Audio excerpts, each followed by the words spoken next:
Tu te rappelles du film Les Bronzés en 78? Il est marrant, hein? Mais est-ce que tu te souviens de la scène du viol? Ah oui, il y a un viol dans le film. Un vrai de vrai. Je te remets dans le contexte. C'est des couples et des célibataires qui débarquent au Club Med. Bernard arrive quelques jours après sa femme, Nathalie, et lui avoue qu'il l'a trompée juste avant de venir. Bah qui c'est, Edith? La petite grosse qui travaille aux ordinateurs, c'est ça? Je l'ai invitée l'autre fois au resto. Le deuxième soir où je l'invite à dîner, et tu sais ce qu'elle me répond? Bernard, je déteste dormir seule. Elle est restée 8 jours à la maison comme ça, des contracts. Ah bon? Par vengeance, Nathalie raconte à son mari qu'elle-même s'est envoyé plusieurs mecs ici en vacances. Il m'est arrivé la même chose ici. Ah bon, parce que toi aussi, t'as eu une expérience ici? Eh oui, Je le connais? il y a eu Jean-Mi, Loulou et puis Miguel, le chef de l'artisanat. Retournement de situation, Bernard est piqué dans sa jalousie et il prévient sa femme qu'il va pas se gêner pour se taper tout ce qui bouge. Bon bah si je comprends bien, il va falloir que je me dégrouille parce que j'en ai 2 de retard là. On se voit au déjeuner? Bon, j'ai pas fait de planning, tu vois. Je sais pas où je serai, ni avec qui je serai au déjeuner. Parce que les gens aimaient croire qu'il suffisait de claquer dans les doigts pour séduire les filles dans ce genre de contexte. Il y a 500 GM ici, alors t'as le choix. Et il y a quel pourcentage de filles pour un mec? Ça dépend du mec, ça. Si je voulais, avec Nathalie, il y aura des ouvertures. Tout le camp lui est passé dessus. Sérieusement. Je vais peut-être en parler à Bernard, ça va le faire rire, non? Tu sais pas ce qu'il me dit? Proposer de coucher avec lui. Mais les nanas célibataires n'ont pas du tout comme but premier de s'envoyer en l'air avec tout le monde quand elles partent en vacances. Hé, un Scrabble dans ma case? Oui, volontiers. Gigi est une rêveuse, naïve, qui est juste là pour s'éclater, comme une gamine. Bernard, enchanté. Dis donc, je vous ai amené le soleil dans les bagages. Inconsciente du désir omniprésent des mâles pour son physique avantageux. Maintenant que j'ai planté le décor, imagine ce qui peut se passer quand Bernard raccompagne Gigi à sa case. Tu vois là par exemple, je te raccompagne à ta case. Et ben c'est pas pour ça qu'il va se passer quoi que ce soit entre nous. Mais il crève d'envie qu'il se passe quelque chose. Et de se venger un petit peu de sa femme, par la même occasion. Ta femme t'attend pas? Non, tu sais, on est un couple très libre. Enfin elle surtout. Tout en se persuadant qu'il peut se maîtriser, comme un chien qui se tiendrait lui-même en laisse. Je reste là pour faire la causette en copain avec toi, mais si t'as envie de dormir, tu me le dis, y a pas de problème. Oh, ça me dérange pas du tout. L'innocente et candide Gigi se déshabille naturellement, sans se rendre compte de la mèche qu'elle est en train d'allumer. C'est tellement rare de pouvoir discuter en copain sans le moindre sous-entendu. Bernard essaye de se contenir à tout prix, Ça, c'est tellement évident que je trouve ça surprenant que les gens aient même pas essayé de comprendre. mais c'est comme une grosse envie de pisser. Tu te rends bien compte que si tu te barres pas très vite, ça va finir salement. Parle un peu moins fort, tu vas réveiller tout le camp là. Mais au lieu de ça, Bernard préfère mettre les lits côte à côte. On a qu'à rapprocher les lits, ça nous évitera de hurler. Peut-être dans l'espoir lunaire d'éveiller le désir chez la belle.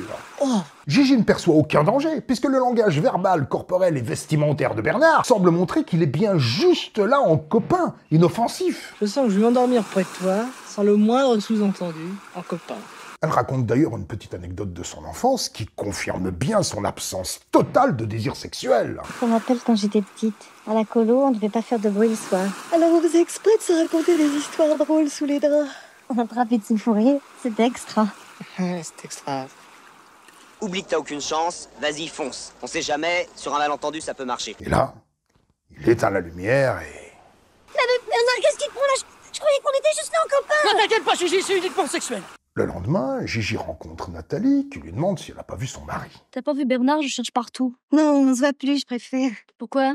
Il était désagréable avec toi ou... Gigi aurait très bien pu être folle de rage et profiter de l'occasion pour déballer la vérité à Nathalie. Mais pas du tout. Il était désagréable avec toi ou... Non, mais même si vous êtes un couple très libre, j'étais un peu gênée vis-à-vis de toi. Non seulement elle s'excuse d'être maladroite, Mais t'en as parlé Non. Oh, ça c'est tout moi, j'ai gaffé. Rassure-toi, Nathalie, c'était uniquement sexuel entre nous. mais en plus, elle l'invente que c'est elle qui a allumé Bernard et qu'il était donc logique qu'elle éteigne le feu. J'étais assise sur ses genoux et puis tout d'un coup, j'ai senti un désir fou monter en lui. Alors pour couper court, je lui ai proposé de venir dans ma case.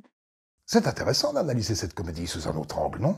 On a donc un violeur à la conscience tranquille, Bernard, si on arrêtait nos conneries. Fatigué? Ouais, je suis fatiguée. Moi aussi. une femme doublement trompée, Tu sais, je voulais te dire, les 3 types avant qu'ils arrivent. C'est pas vrai.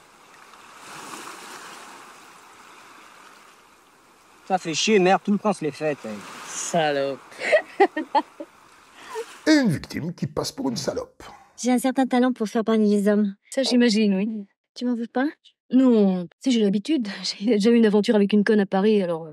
Imaginons que ça n'était pas un film, mais une situation bien réelle, et que Bernard soit devenu très connu par la suite. Donc je parle pas de Gérard Jugnot, je parle bien du personnage du film, Bernard Morin, français moyen, anonyme, not all men. Gigi pourrait alors être même fier de raconter son aventure de l'époque à ses amis d'aujourd'hui, qui lui ferait prendre brutalement conscience qu'elle s'est en fait juste fait violer par ce mec à l'époque où personne le connaissait. Alors elle ne pourrait plus porter plainte, parce que le délai est de 20 ans. Mais elle pourrait l'accuser publiquement. Et d'autres femmes qui auraient connu Bernard à l'époque pourraient se reconnaître dans des faits similaires et être encouragées par rejoindre Gigi dans sa démarche. Quant à Bernard, il tomberait de 1000 km de haut, parce que dans ses souvenirs, c'était juste une aventure de vacances. S'il avait jamais été célèbre, l'affaire serait enterrée. Des Bernards qui sont pas célèbres, il y en a beaucoup, beaucoup.